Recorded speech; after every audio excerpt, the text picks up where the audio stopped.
Assalamualaikum warahmatullahi wabarakatuh.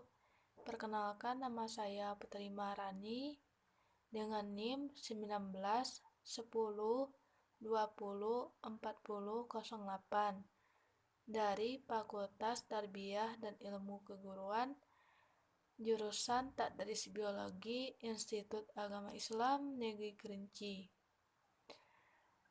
dengan dosen pengampu yang terhormat Bapak Hendra Ladirman SSI MPD.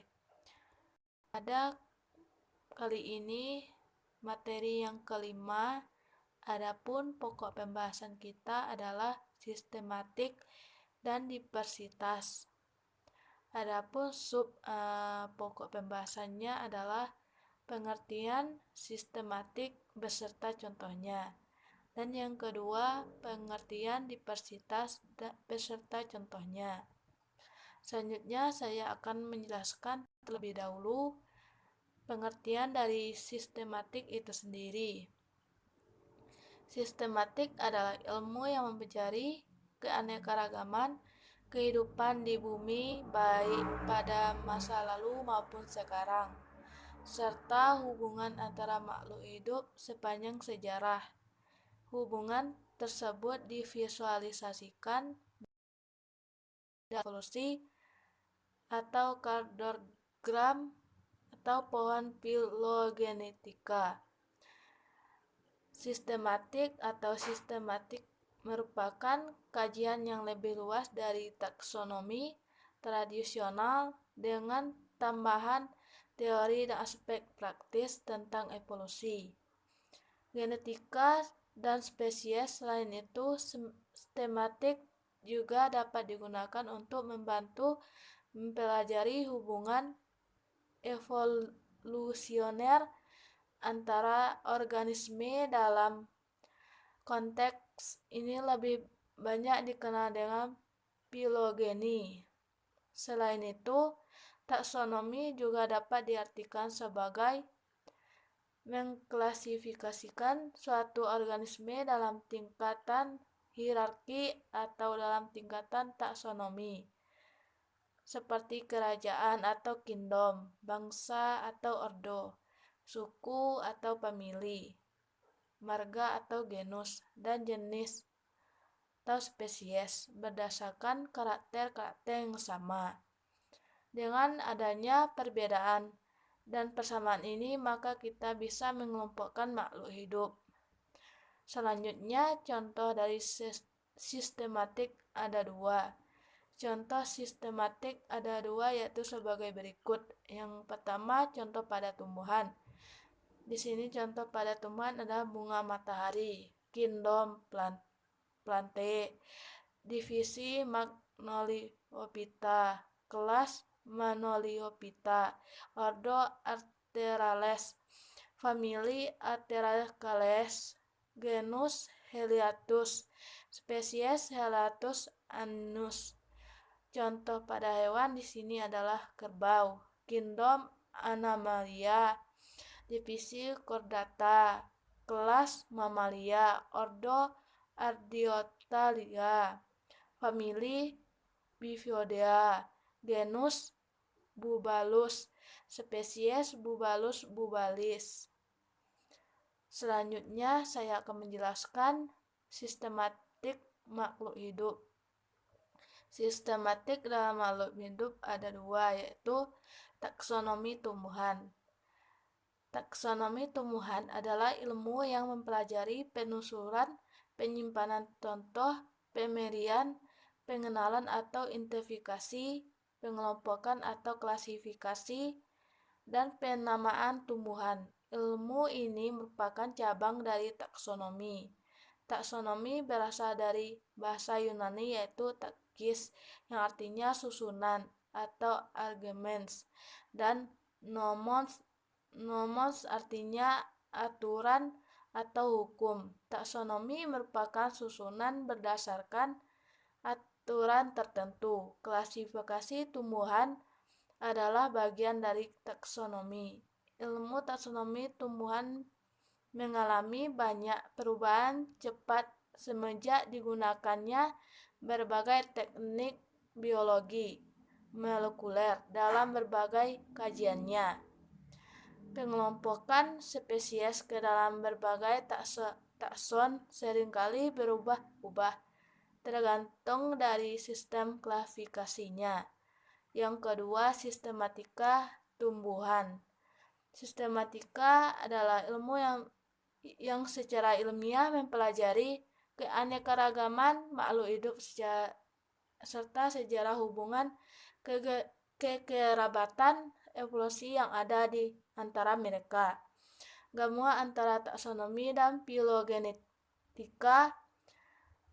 Sistematika tumbuhan adalah ilmu yang berkaitan sangat erat dengan taksonomi tumbuhan. Namun demikian, sistematika tumbuhan lebih banyak mempelajari hubungan dengan proses evolusinya.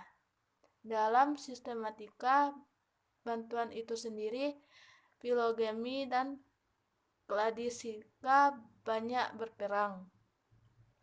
Di sisi lain, taksonomi tumbuhan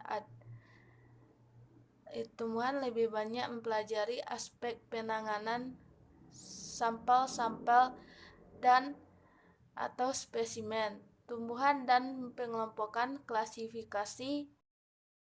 Contoh, klasifikasi penempatan tumbuhan ke dalam takson tertentu yang sesuai dengan sistem tata nama. Selanjutnya, sistematik tumbuhan. Sistematika tumbuhan 1. Kingdom, 2. Divisi, 3. Subdivisi, yang keempat kelas, yang kelima sub atau kelas, subkelas, yang ordo atau bangsa, yang ketujuh subordo atau subbangsa, yang kedelapan famili atau suku, yang kesembilan genus atau marga, yang kesepuluh spesies atau jenis. Ruang lingkup taksonomi dan sistematika lingkungan mempelajari tentang macam-macam keanekaragaman ditinjau dari kekerabatannya. Menurut pengertian baru, taksonomi diberi pengertian sebagai ilmu yang mempelajari tentang teori-teori klasifikasi, pencirian, dan penamaan. Dengan demikian, kegiatan taksonomi mencakup tentang 1. Dasar-dasar pencirian atau ciri-ciri. Yang kedua, tata cara pengenalan dan hukum-hukum penamaan. Yang ketiga, asas-asas pengaturan tumbuhan dalam golongan atau kesatuan kelasnya secara ideal. Selanjutnya, pokok pembahasan yang kedua yaitu pengertian diversitas dan contohnya. Saya akan menjelaskan tentang pengertiannya terlebih dahulu. Diversitas adalah keanekaragaman organisme yang menunjukkan beberapa variasi bentuk, sifat, jumlah, dan bentuk morfologi, beberapa variasi alam tingkat gen, spesies, dan ekosistem, serta dapat mempertahankan keberlanjutan ekosistem. Keanekaragaman hayati atau biodiversitas menurut Undang-Undang Nomor 5 Tahun 1904 adalah keanekaragaman di antara makhluk hidup dan semua sumber, termasuk diantaranya daratan, lautan, dan ekosistem akuatik lain, serta kompleks ekologi yang merupakan bagian dari keanekaragaman. Merupakan keanekaragaman dalam spesies, antara spesies, dan ekosistem.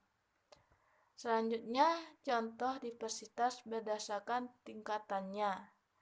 Biodiversitas adalah jumlah jenis yang dapat ditinjau dari tiga tingkatan sebagai berikut. Yang pertama, pada tingkat gen dan kromosom yang merupakan sifat keturunan. Contoh, perbedaan warna pada spesies mawar. Yang kedua, pada tingkat jenis yang berbagai golongan makhluk hidup yang mempunyai susunan gen tertentu. Contohnya kucing, singa, harimau. Yang ketiga, pada tingkatan ekosistem atau ekologi tempat jenis itu melangsungkan kehidupannya dan berinteraksi dengan faktor biologi dan non-biotik. Contohnya ekosistem sungai, ekosistem terumbu karang.